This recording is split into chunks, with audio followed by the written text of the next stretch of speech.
My name is Bamanga Tukur.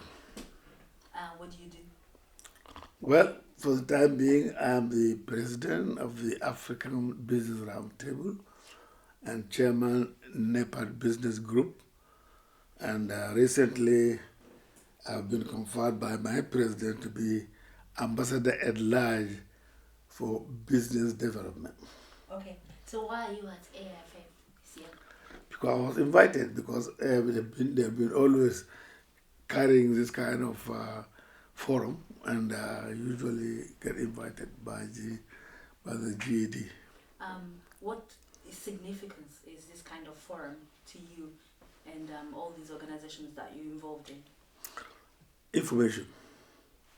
Information, exchange of information, and ability to share what is really the realities rather than only perceptions or only hearsay. It's embolden those who want to do things in case they are not really very sure, but when they meet at that forum and they examine the details necessary, they usually, engage. Okay, and how is this working for Africa? Do you think it's working for us? Well, it's a work in progress. It has to work for Africa. Africa today seems to be the last investment destination in the sense that there's a deficit in many things, like deficit in infrastructure, deficit in education, deficit in agriculture. All these things they need to build the gap. So normally, by facilitating the kind of forum, people get engaged and try to bridge the gaps. Yeah, and how has this helped any of the organizations you're involved in? This kind of meeting, how has it brought you from what level to what level? Do you think that when you started coming and now there's a change? Oh yes, there's a very big difference, definitely, from the position of ignorance and perception to the position of knowledge and engagement. So, as I said, it is a work in progress. Everybody who sees today, many African countries are growing from above 7%. That is something.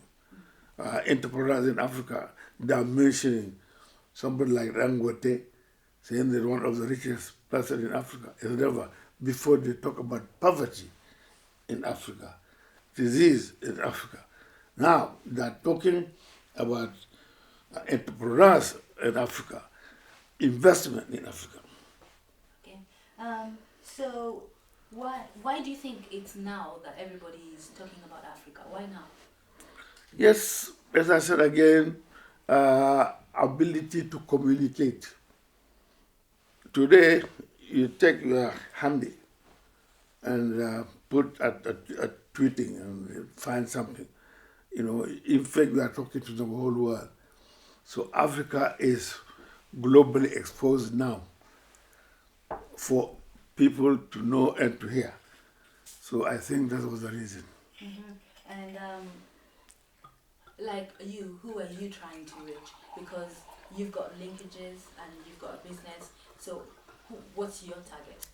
My target is both the low and the high. Simply because if you don't reach down to pick up the low, you will never build the high. So my own organization, African Business Roundtable, for example, we've reached down to the level of people down the level of their own entrepreneurship. Maybe just a small businessman or businesswoman. We try to show him or show her how it is possible for her to really increase slow incremental credit to reach whatever she wants to achieve or he wants to achieve.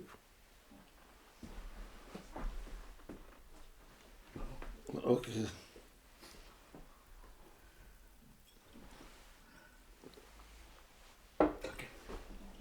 Energy. Sorry. Just one last question anyway.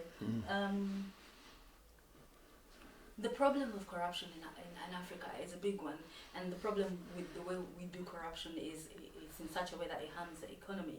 It does. Because, of course, there's corruption everywhere else. Yeah. They're still growing.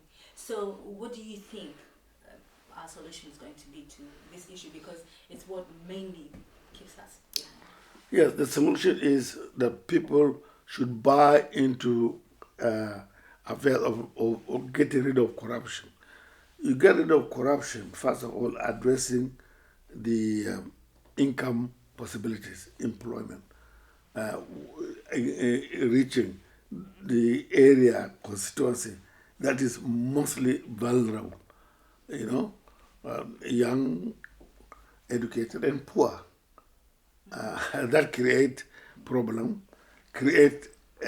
problem of corruption, problem of insecurity, problem of anything you can think of. So I think this is the reason why it has to be what we call the coalition of the willing. All of us should put our hands on the deck and agree that this is the disease which we can try to make a history.